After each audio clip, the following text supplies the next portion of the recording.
साथीहरू एउटा कुरा चाहिँ एकदमै जरुरी छ है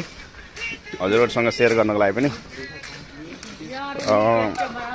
किनभने हामीले चाहिँ एक दुसरेमा सपोर्ट गर्न एकदमै जरुरी छ हैन के फलो गरेर अनफलो गर्न पनि एकदमै घाटा छ सबैलाई अनि सपोर्ट टु सपोर्ट भनेपछि सपोर्ट गरिराख्नुस् हजुरले पनि सपोर्ट गर्नुस् म पनि चाहिँ सपोर्ट गर्छु के अनि त्यसपछि हजुरलाई पनि चाहिँ अगाडि बढ्ने चाहिँ एउटा मौका मिल्छ अनि मलाई पनि चाहिँ अगाडि बढ्ने चाहिँ मौका मिल्छ सबै हाम्रो चाहिँ कन्टेन्ट क्रिएटर जति पनि हुनुहुन्छ सबैजनाले चाहिँ नभुलिकन एक्टिभ रहनुस् एक दुसरेमा सपोर्ट गरिरहनुस् के हैन अनि हजुरलाई चाहिँ यो कुरालाई चाहिँ मन पर्छ भने लाइक कमेन्ट चाहिँ शेयर नभुलिकन गर्नु होला सबका साथ सबका विकास बाय बाय गुड नाइट